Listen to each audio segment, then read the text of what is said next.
Okay, hey y'all, give me about a minute to get things set up and then I'll get us all started.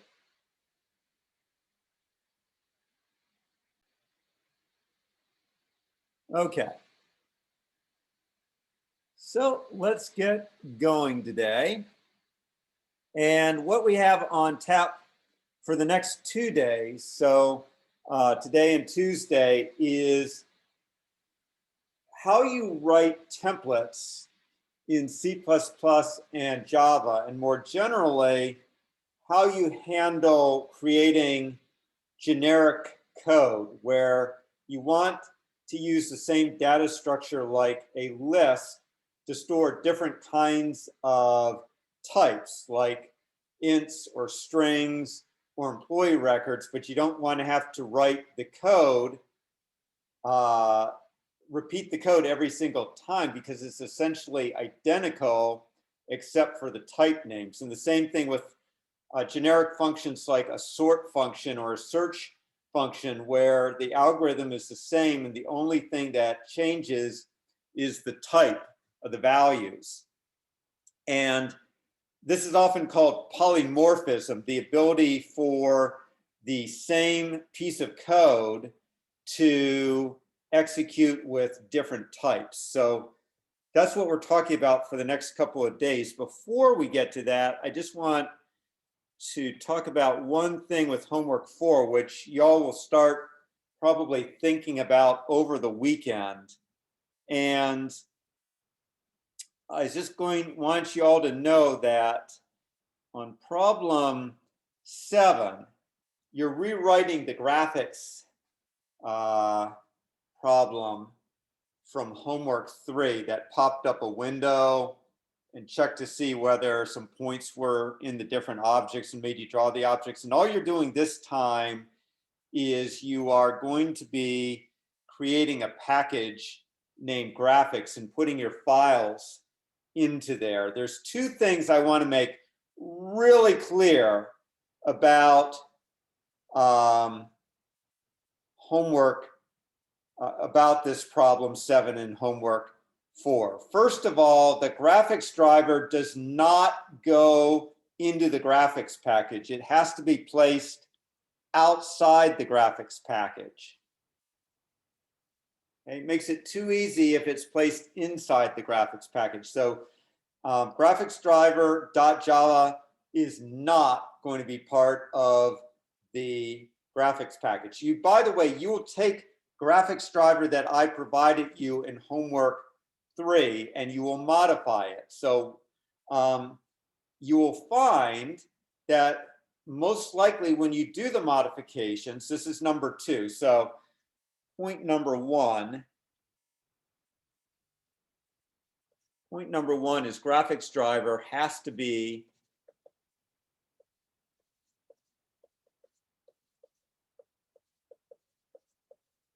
may not be, cannot be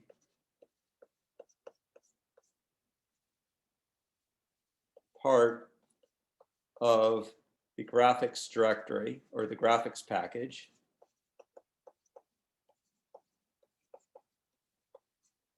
Okay, and cannot be stored in the graphics package.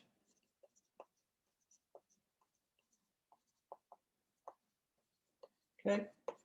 2, modify the graphics driver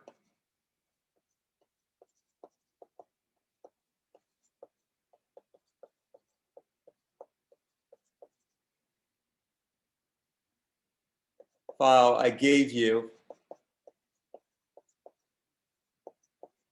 for homework 3. So right now we're talking about homework 4, number 7. And the third thing is you will probably encounter a name conflict, okay? Probably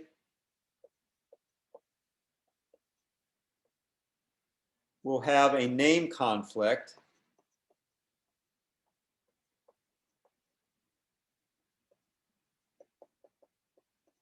between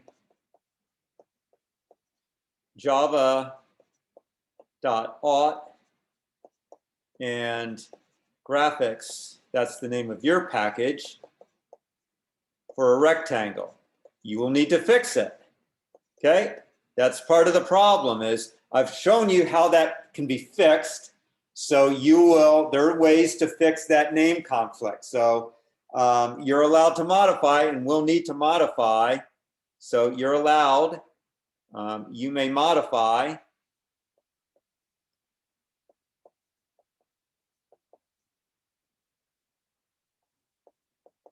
graphics driver to fix this name conflict.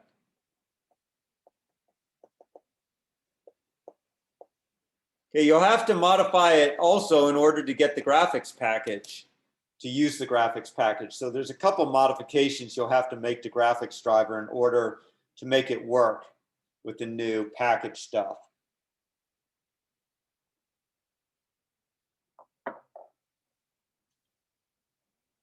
Okay. Questions about that?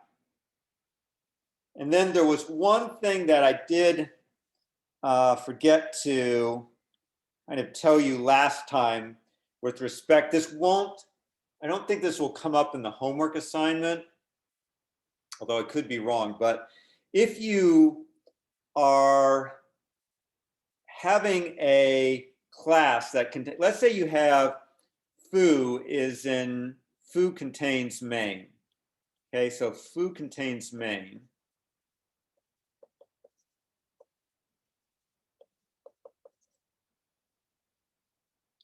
Okay, and foo is in package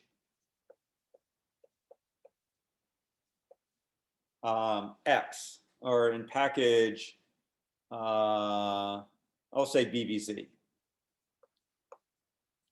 If you are jarring up the file and you want to make it executable, then the way you would jar it up is you would say jar CEF, and now the entry point has to be fully qualified, so you would say bvz.foo, because you have to fully qualify the name of the class with its package. So that would be the entry point. Then you would create the jar file. So let's say I call it x.jar. And then you would include the directory bvz. And that would jar up the contents of bvz, and it would be able to, the Java interpreter could now find foo, because it would be in the bvz directory that you just jarred up. Now again, homework 4, I don't think there's a problem. I'll check it after class. I know for a fact that number 7 with graphics driver, that's not an issue because graphics driver is not part of the graphics package. I'll check to see if there's any other problems where it might be an issue. But just so you know, this is how you jar up a package that contains a class with main in it. So questions about that or about the homework in general? Okay. Since I haven't heard any, we'll go back. What did you say that X referred to? Oh, X referred to, in this case, was simply the jar file. I could have named it anything. I could have named it foo.jar. I could have named it anything I wanted. I was just trying to come up with a name for the jar file. I could have named, if I wanted, I could have named it foo.jar. If X here didn't really mean anything.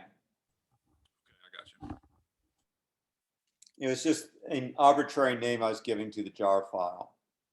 Other questions?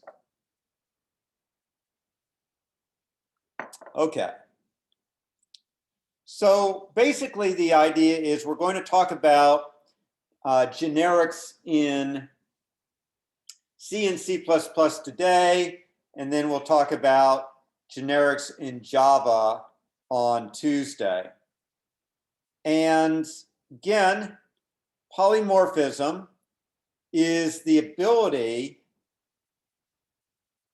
of the same code to perform the same action on different types of data.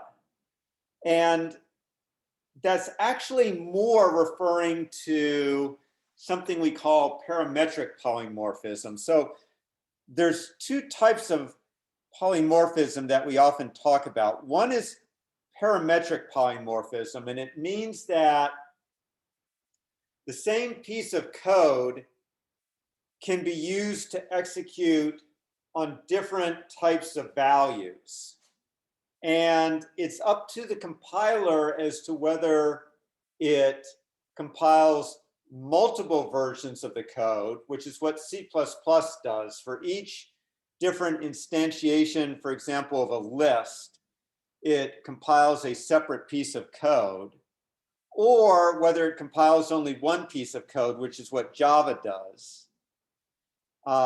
So Java is truly polymorphic because it really is the same piece of code working on different types of data, whereas C++ is, quote, cheating a little bit because it's actually compiling the same code, but it's compiling it with different types. In effect, it's substituting in different type definitions. I'll show you that when we talk about C++ templates.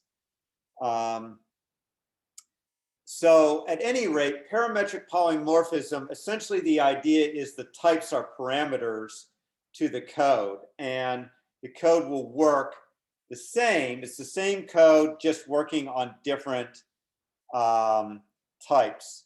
The second type of polymorphism is called subtype polymorphism, and it's what you get when you have an inheritance hierarchy.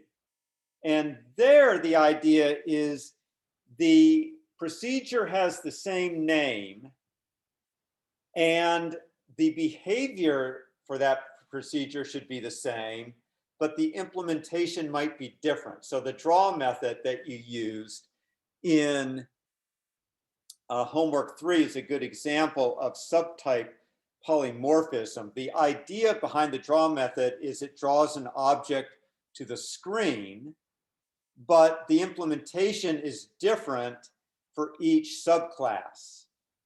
And as I say, we refer to that as subtype polymorphism because it seems like the same operation is being performed, but the underlying code is different. So if you just hear polymorphism and it's not prefixed with the adjective parametric or subtype, typically the people are referring to parametric polymorphism because this definition I give here really is the correct one for polymorphism. It really means that the same code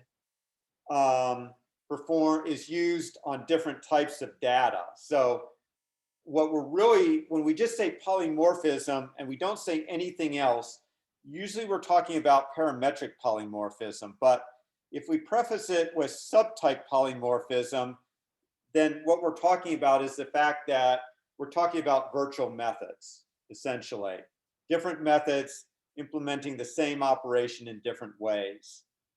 So we talked about subtype polymorphism last week when we're talking about inheritance.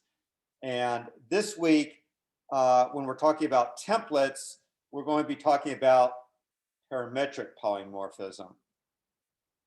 Okay, so before we get to that, though, we're going to talk about how you get polymorphism in C. So you also would like to be able to write generic code in C.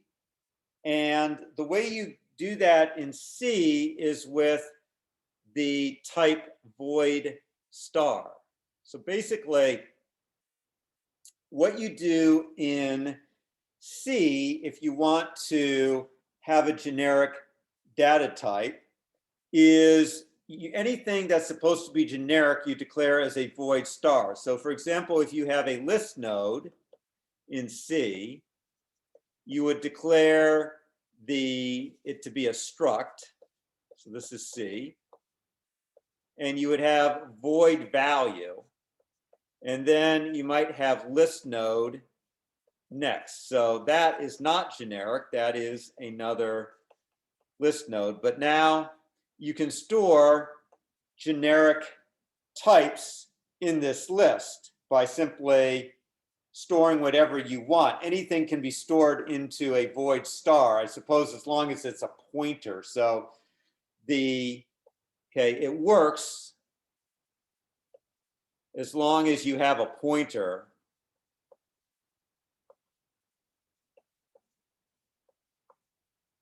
A pointer to the object. Doesn't work so well for primitive types. Okay, so doesn't.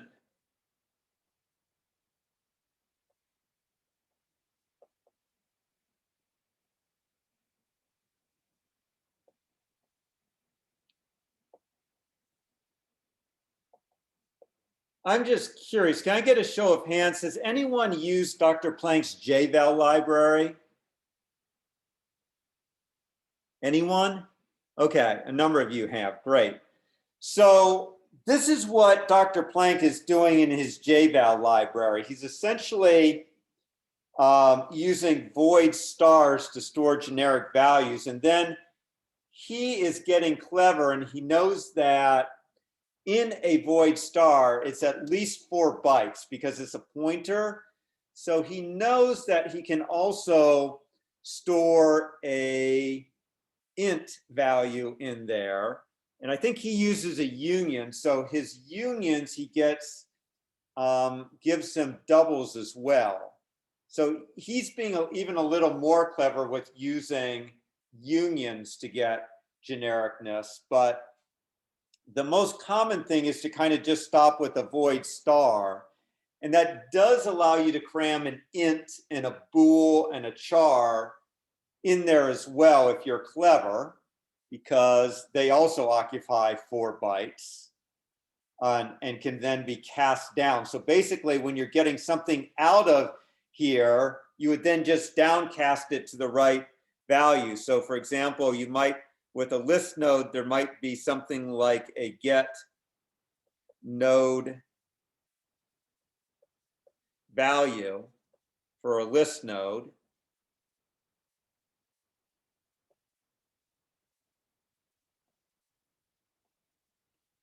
And it would return a void star.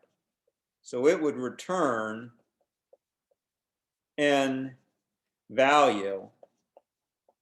And then you would downcast it. So you might say, for example, a char star name equals, and then you would downcast the result from get node value.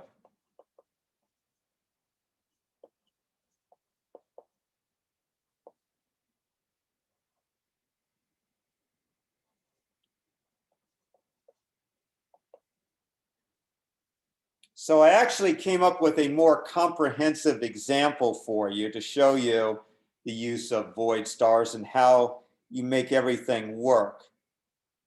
The first, we're not talking about Java, not talking about. The first was to show you how to write a generic function. Actually, let's do the, I'm going to do the C code first. So in fact,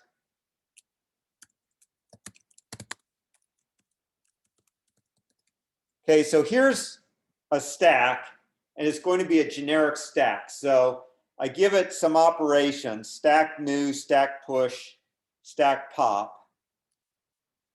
And you can see that I am using void stars for the stack so that the person cannot see how the stack is implemented. And then they're also passing in a void star for the value. Stack pop is returning a void star, which you can cast. So stack pop returns a void star to a value. That is how you store generic data. stack new is returning a void star to a stack. That is how you do information hiding using module mechanisms. So stack new, what it's returning is a pointer to a stack, and it's basically implementing information hiding, so you don't know how the stack is implemented. Stack pop is returning a generic value which you can downcast. So now if you look at the code for stack.c, I define my stack structure here. So it's a double star because it's storing a void star, and then it's going to be a pointer to an array of void stars. So in some sense, you can think of it as being declared like that. It's an unspecified array of void stars. So that's how you do it. So you've seen already how you can create a new stack. I won't worry too much about that. What I care about is the push and pop methods. So I am passing in a void star. So I first downcast my stack so that I can treat it as a struct stack. I downcast it from the void. And now I check, that's a generic operation to see if there's still space on the stack. If there's not, I return. If there is space, I increment top. And then you see I simply assign the value, which is a void star, to my data array. Very simple. And pop,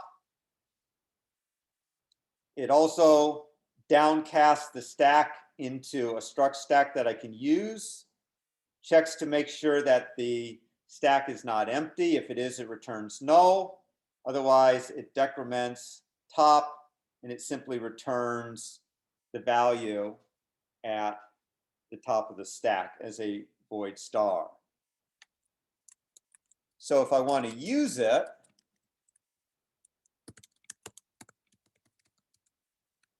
you see I include stack.h, and I create a new stack here with 10 elements.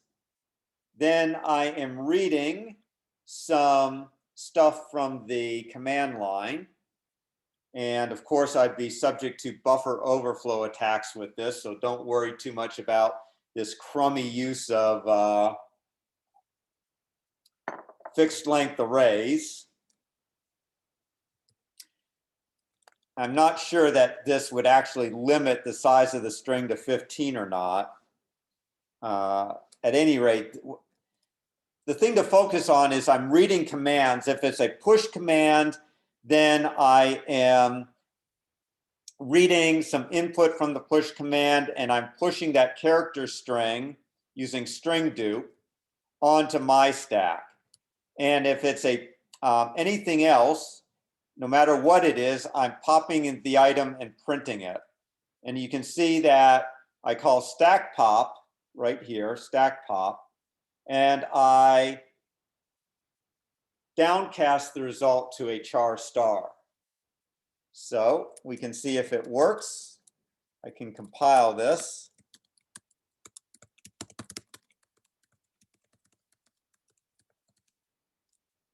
I can't use G++. Use GCC. So I'll do some pushes, push Brad, push Nils, push Ebby. Then I'll say print pops Ebby, print Nils, foo, prints Brad, pops null. So you can see it works. Okay, so that's how you do generic structures in C. Now, there's real danger here, because if I downcast it to the wrong thing, then I can get all kinds of strange results. So let's say that instead of pushing strings here, I just was malicious and I pushed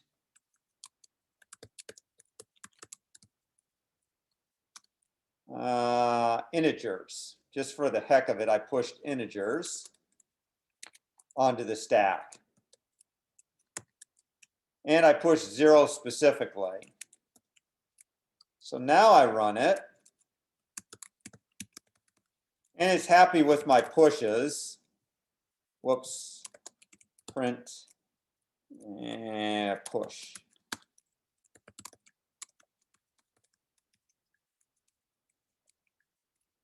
And didn't work. Popped item equals null. And I'm probably lucky it didn't core dump here because it popped to 0, which is an empty pointer. So I'm actually surprised that it didn't core dump on me. But the point is that it didn't print out 0, it printed null. And so you're getting unexpected results. Now, what I was really thinking was going to happen was it was going to core dump because it was trying to print but 0 is treated as null. Let's do something else then. Let's do a struct here.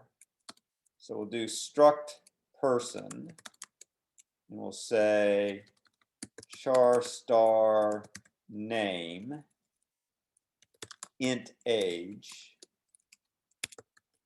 and we will try to downcast the result to a person,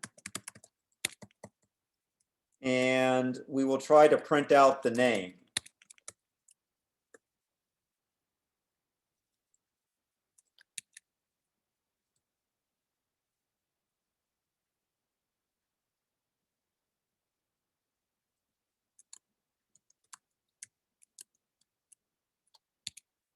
Okay, so I know that we're pushing 0. That's intentional. In fact, we are pushing, in fact, we won't push, we will just push the input, whatever it is, like Yifan or Brad. So we'll push it, but now, even though we're pushing strings, we're going to remove it by casting them to persons. And actually, it's because I didn't say struct person. I have to cast it to struct person. Now it's happy as a clam. Doesn't see anything wrong with this. So we'll do a couple pushes and a pop. There we go, segmentation fault.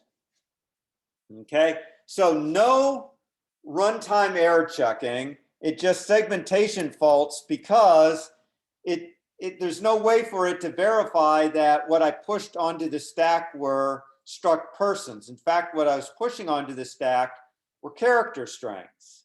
So there's no type checking done by the compiler, no runtime checking either, and therefore it just seg faults with no description as to why the seg fault happened. So that's the danger with using generic data structures in C, is that when you downcast, there's no runtime or compiler type checking to verify that what you're downcasting to is what is actually stored in that generic structure. Okay, so that's important enough to actually write. So the danger with C-style generics is that there is no compile time or runtime type checking to verify that the type to which you are downcasting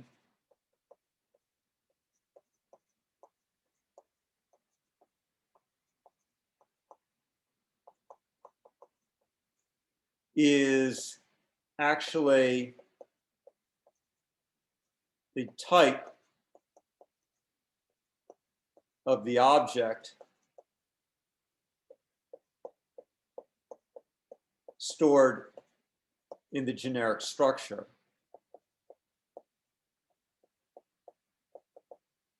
As you could see, you can either get nonsensical output or you can get a segfault, either one. Okay. Questions about that? So moving on, you can also write generic functions in C. And the way you do that typically is you pass in, if necessary, well, first of all, you pass to the generic functions void stars for your data. And then if you have to do something type specific with that data, in this case, we're doing a min function that needs to compare the two. So if you need to do anything that is type specific, you pass in a function that is able to do that type specific operation. So in this case, the type specific operation I need to perform is compare. So I am passing in a pointer to a function that takes two void stars and is supposed to return an int. If the int is less than 0, then element 1 is less than element 2 and should be returned. Otherwise, element 2 is greater than or equal to element 1, and we return element 1. So you can see we call the compare function on element 1 and element 2. And if it returns something less than 0, then we know element 1 was less than element 2, and we return element 1, else we return element 2. So if we want to compare strings, we might write this comparator function for strings. So we first downcast each of the two items to a char star, then we return string compare on them. And here in main, you can see an example call to min. So we simply call min, passing it argv1 and argv2, and it's legitimate to pass char stars into a void star. That is always permitted. And we pass the string compare function. Then we downcast the result from min, which was a void star, to be a char star, and that gives us the result we want. So for, I could actually copy and paste this entire thing into a file. I'm not going to do it, but you would see that it would work just fine.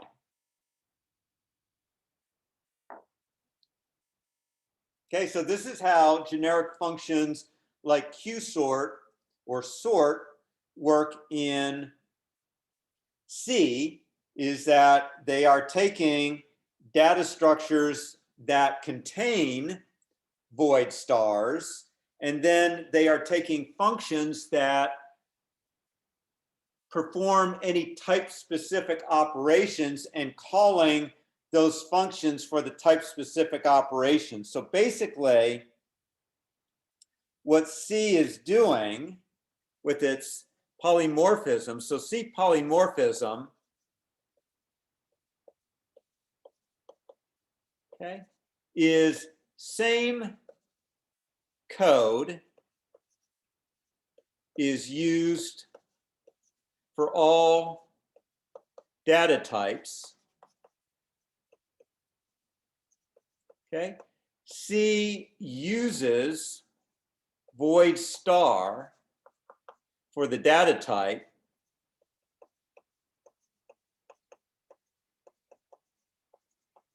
and makes the user provide functions, type specific functions,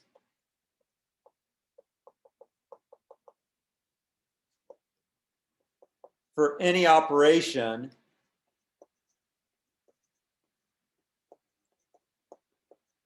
that is type specific, such as compare.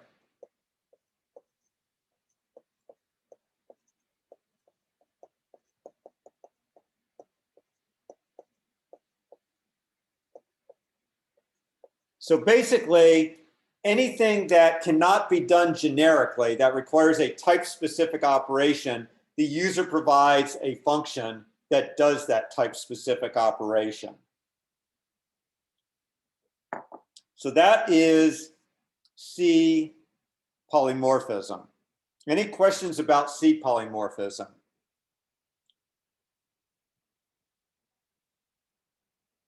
Okay. So moving on, we'll talk about polymorphism in C++. So C++ uses templates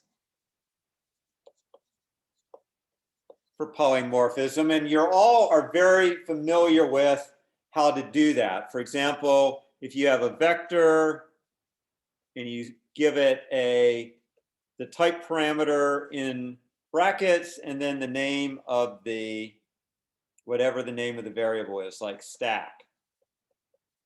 So it's basically the type name followed by one or more, followed by one or more type parameters, and they may be string separated. And what you have not perhaps seen, you may have, you may not have, is how you would actually write one of these templates. So I am going to show you a very simple example of how you write one of these templates. And then the notes have specifics about the syntax. So what I want to do is write a box type. And all it does is the box type is going to store a value of some type. That's all it does. It's very simple. And you can either get the value of that box type, or you can set a value into that box type. So this is kind of what Java is doing with primitive types, and creating so-called wrapper classes for like integer or Boolean or char, so that you can get an object. So this is a very simple, one of the simplest generic types that you can write, but it helps illustrate what the C++, how it does it. So you, first of all, prefix the name of the class with the keyword template, and then in brackets, a comma-separated list of type parameters. So you can have as many type parameters as you want. So for example, I could say, have said instead type name T2, type name Brad. You can name them anything you want. They are type parameters. Just like you have function parameters, you have type parameters. They also, you may see them, the word class rather than type name used. That is okay. Either one is fine. You tend to use class if you really expect the type that is provided to be a class. And if you expect it to be either a class or a primitive type, you typically would use the keyword type name instead. But C++ compilers don't enforce this distinction. It's more of a documentation distinction.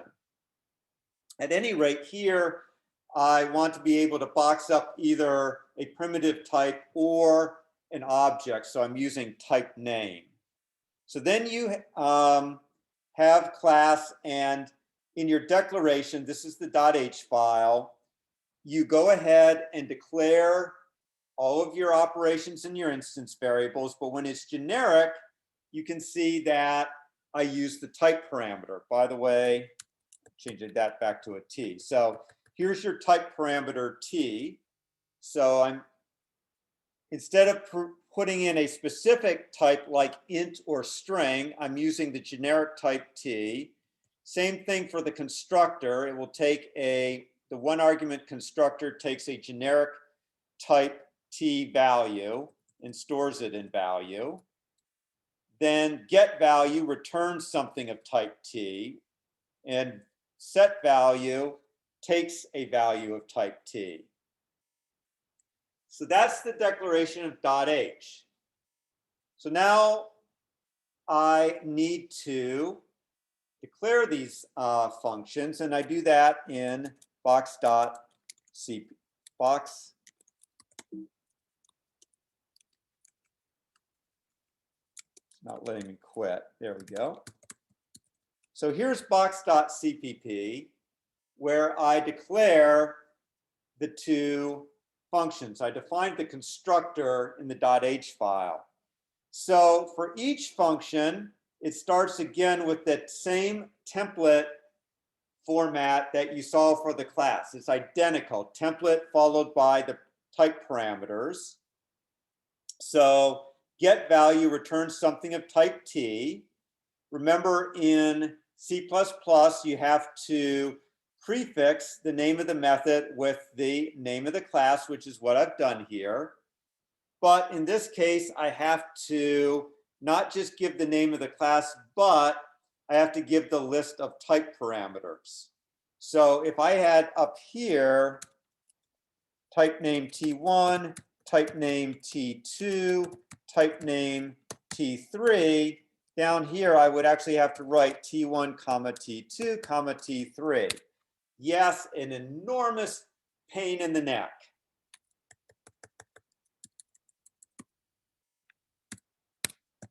But it's just a one parameter type. Okay. So in this case, we're finally done, and we can simply return value. And then for the set method, it's the same thing. We have to put this template pageantry at the top. It returns a void. We prefix it with box and a list of its type parameters, : set value. And in the parameter list, we indicate the type of parameter we're expecting, and we say value equal v. So you can see there is a lot of syntactic overhead associated with creating a template. Now, you'll notice a couple other things. There's no include.h here, but let's say that we did put a include box.h here. And let's say we go ahead and try to compile this. Okay, first of all, there's no main yet, so I'm just going to try to compile box.cpp and a long list of errors. Okay, and the reason is you can't compile a you can't compile a generic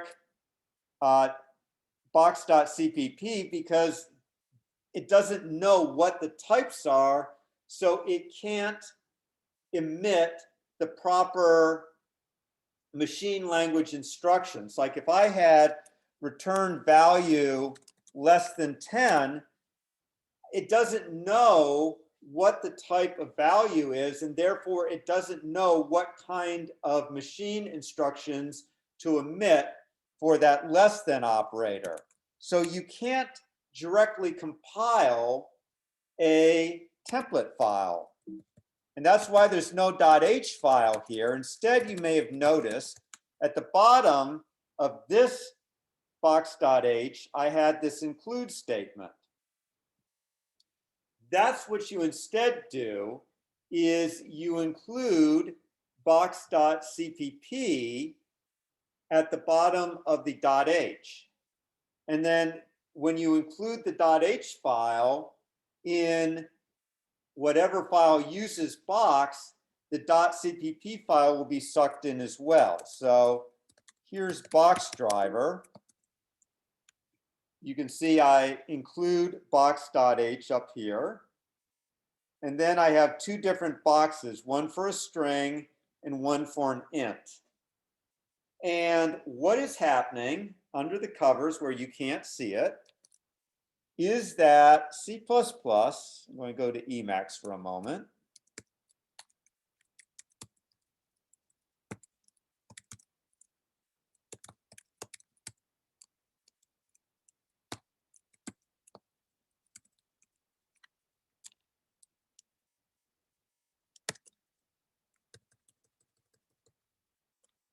So when I do the include, what happens is I get multiple instances of this, and essentially the C compiler is including all this stuff.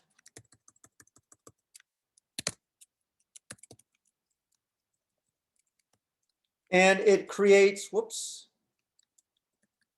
First of all, it replaces T with string because that's our first one. So all the T's get replaced with string.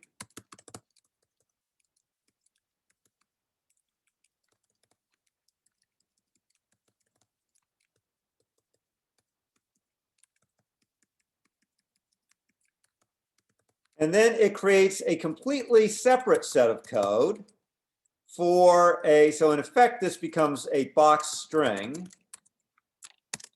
And then it creates a completely separate piece of code for the box ints. And it replaces all that with int. So in effect, you get two copies of box code included here, one for a string and one for an int. And C++ is able to disambiguate. I think it uses name mangling. So it doesn't actually write it as box string. I think it uses maybe like box and some other name mangling, like maybe this. You might see it or something. But in any rate, it somehow is able to distinguish the two different copies. But all of that then gets compiled, and that's why everything works fine down here in main. Okay, so any questions about what I just did? I created a .h file. The class was prefixed with this template and then type parameters. Down here where I want it to be generic, I use the type parameter rather than a specific type name. And then at the bottom of the file, I have an include.cpp file. And then in my CPP file, there is no include statement because it is being included in the .h. So no .h file up here. And every function also prefixed with the template declaration. And in addition to having the class name prefix the method name, you also have a list of the type parameters. Now, this one thing is so important that I'm going to write it down, which is with templates, you need to observe the following points. One, you cannot separately compile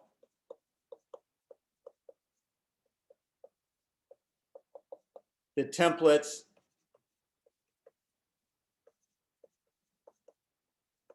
.cpp file.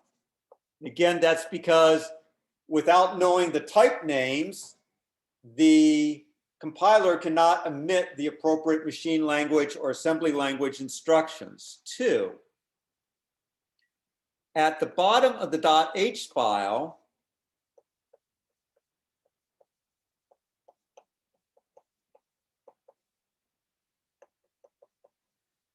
put a # include, whatever the name is, .cpp. So you need to include the name of the CPP file. Okay, so whatever the CPP file is, you include, and do not include the .h file in the templates .cpp file, because instead you are including the .cpp file into the .h file. Okay, so 2 guarantees, number 2 here, guarantees that when you include the .h file, you also get the .cpp file. And that will then get instantiated with the appropriate types and compiled. And as you saw in my example, effectively what effectively what the C++ compiler is doing is creating 2 copies of the same code, or a copy for each different instantiation. There's a different copy of the code that gets included in the file. Questions about that? Okay, so just a quick review.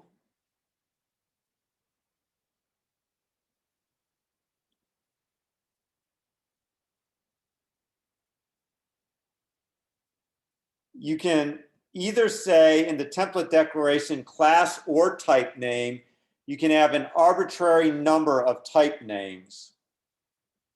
You also are allowed to include constants. That is pretty uncommon, but the reason it's uncommon is that every time you would provide a different value from the constant, you would get a different instantiation of the code. So very quickly, you could blow up your code base. If I create, in this case, it's a dynamic array, and the array size is the initial size of the array, but then the array grows automatically in size if I try to set an index that is beyond the current size.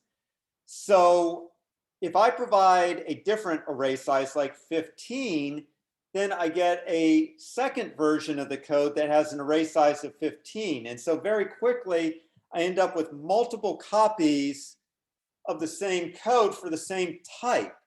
So you don't normally see integer constants or other types of primitive constants, even though they're available to you. And that is the reason you provide an integer constant, is so that you can get a structure of a fixed size, like a stack of a fixed size or an array of a fixed size. But you just got to be careful that if you do that, if you provide that option with your template, then you're probably going to get enormous executables, because you'll have a lot of different copies of the code lying around.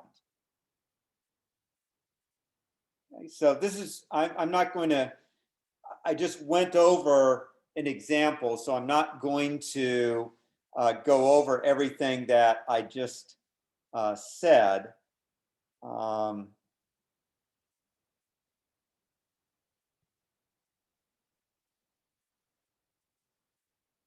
Okay, actually, I've pretty much shown you everything I need to with templates. What I also want to say is you can create, just like you can create generic classes, you can create generic data structures in C++, or generic functions rather in C++, but we're not going to worry about creating generic functions in this course. Essentially, they would look a lot like the generic functions that you saw in box.cpp. You'd have a template. The only difference, if you were defining a general template function, is you would not have to, I think, you wouldn't prefix it. You would just do it like that with your generic functions. So generic functions would also have a template with a list of type parameters, and then you would have the name of the function with the type parameters. So pretty easy. Okay, so issues. What are the issues with templates? Whoops.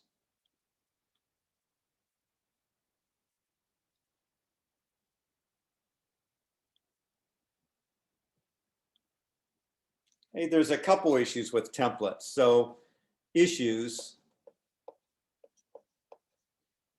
with templates.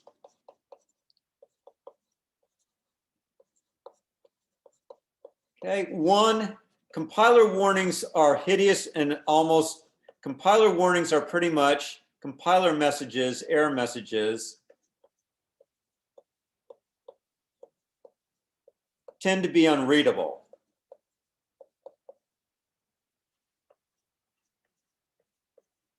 Which is really unfortunate.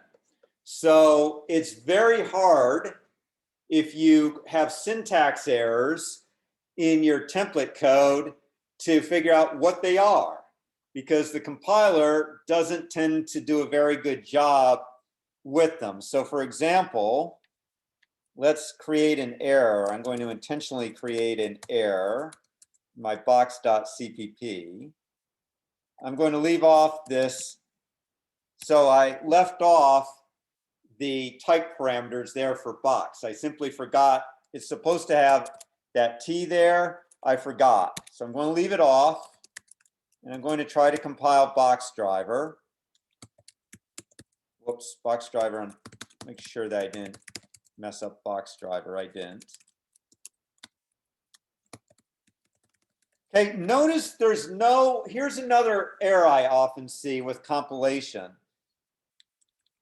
I often see someone try to put box.cpp there. You can't compile box.cpp. It's already being included into boxdriver.cpp with the .h. Okay, look at this. 20 errors were generated. And if you try to get up to the very top, look at how far, look at how massive this error stuff is. Class box, box is not a class, unknown type name. Look at this, unknown type name T with a arrow right there. But that's not where the error is, okay? So it is redefinition of box, previous definition is here. Box.cpt, unknown type name T with a caret there, and no mention of the fact that the missing problem is this missing diamond right here. Not one word that the problem is I forgot to put a diamond T right there. Not one word about that problem. Everything else is it's just basically spitting out garbage. So we now go in here, we replace it with T, we compile. Something's still wrong. What is that? What am I doing wrong?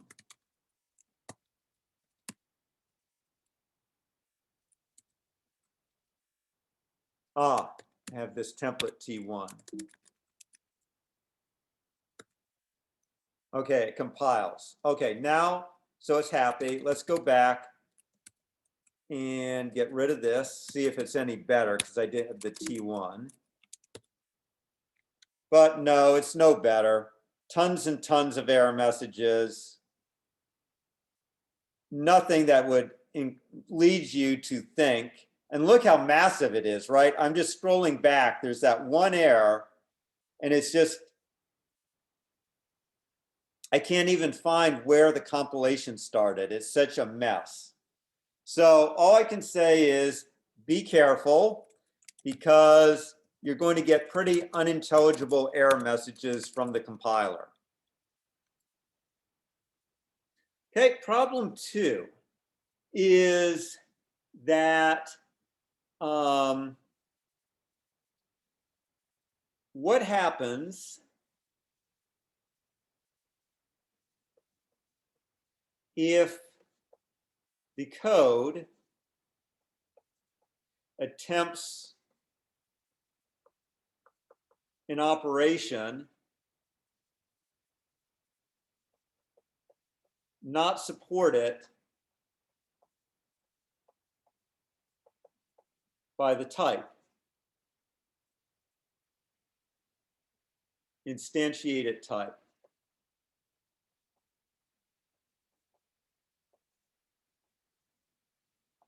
Okay, so for example, let's say that I have a sort method, let's say I have class, I'll just call it generic. And let's say that one of its methods is a sort method that takes an array of type T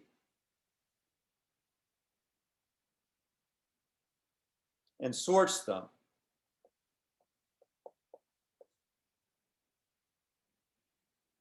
Probably T star. Well, what if the instantiation of this class happens to be with something like class employee? And let's say the sort method uses the less than operator, and let's say that, so sort uses less than, but employee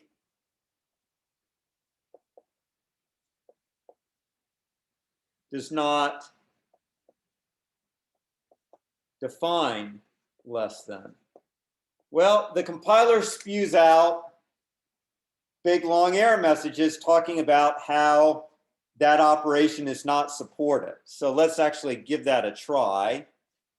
Let us add to our box a compare. So let's do a compare function. Turns an int compare, takes something of type v, and what we're going to do is return whether value is less than v. Okay, this is the other way I can do it. Don't do this in the homework. I actually want you to create a separate .cpp file, but technically I can put the method bodies into the .h file. It's just that when I do that, it's a very strong recommendation to the compiler that I should inline this function as opposed to making a function call to it. And when you start inlining large functions, you get code bloat. So you still should generally put your function bodies in a separate file. But here, just for quickness, I'm putting the function body into the .h file. I'm trying to compare two values. So I believe if I go into boxdriver.cpp, I can easily compare two ages. So cout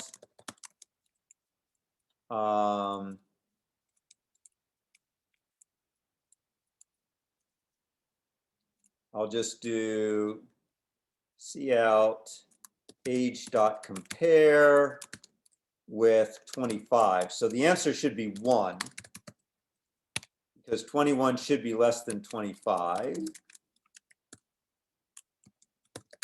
I run it. And indeed, I get a 1 down here because 21 is less than 25.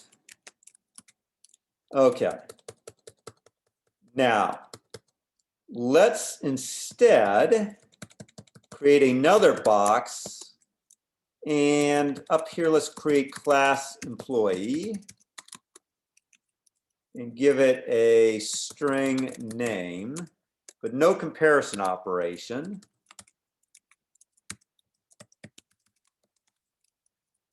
So I'll say employee E, and I'll give it an employee.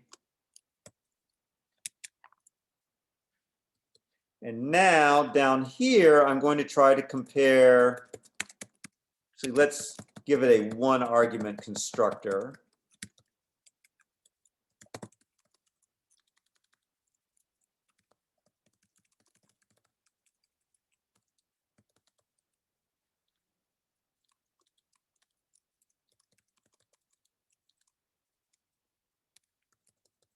So here we'll give it Brad. And down here, we'll ask it to compare Brad with Nils. So there's no less than operator. The big thing here is employee doesn't have a less than operator declared.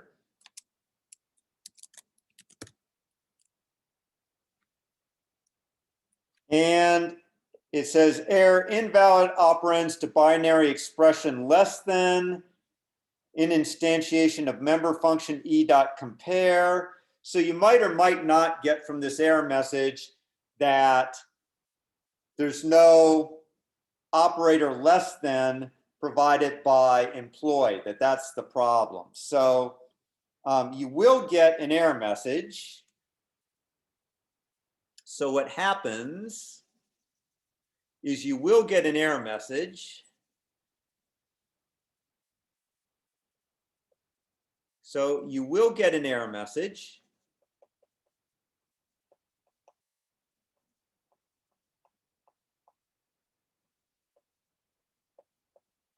Okay, and it may or may not be intelligible.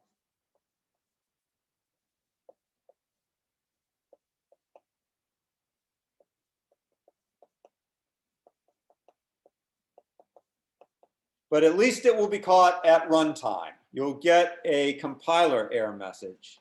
So at least it will get caught at compile time.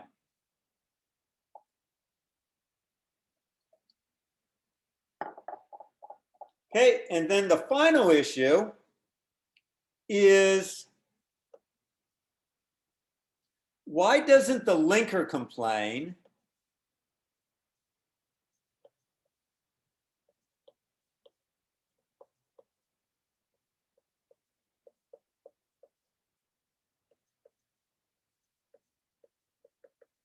about multiply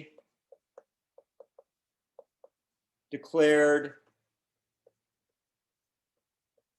classes / functions in different files? What I mean by that is you might have 2 files, a.cpp and b.cpp, and they both have a box int variable. Well, that means they're going to each generate copies of box int, and they're going to generate identical names for the classes if they use the same name mangling algorithm. So the problem is you'll get two conflicting declarations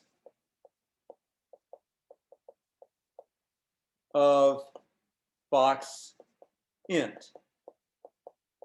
Okay, it's just like if I declare a function in a.cpp that is cosine, and another one in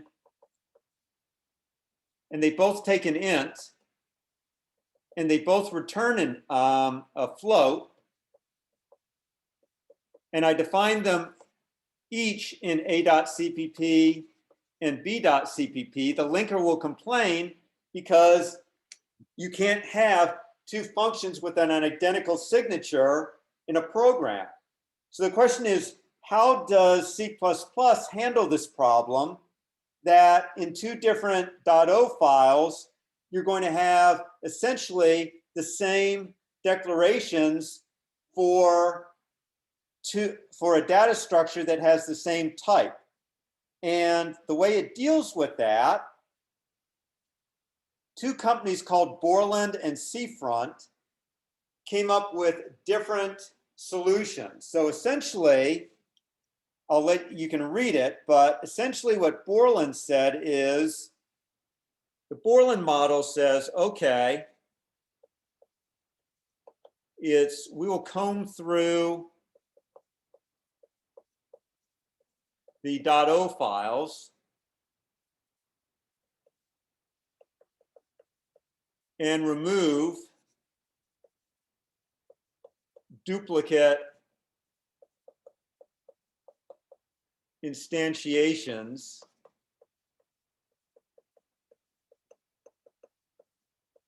of box int. Now, I'm not a compilers person, but I believe that in order to do this, each .o file needs to emit a table. So each .o file, I think, would have to emit a table saying, okay, here is the set of types. So probably more like for each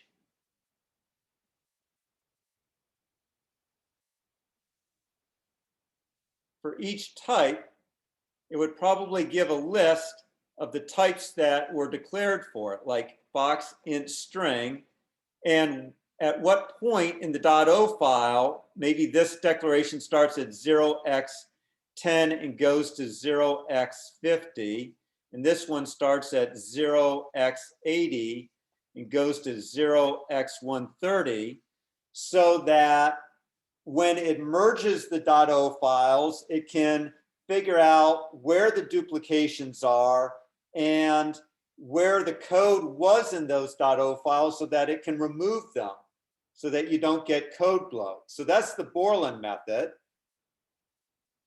The Seafront method keeps a repository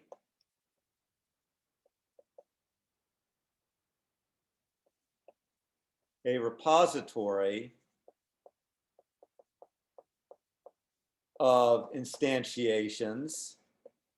Kind of think of like a hash table or something, and adds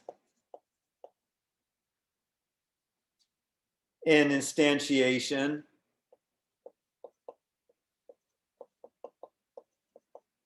when it cannot be found.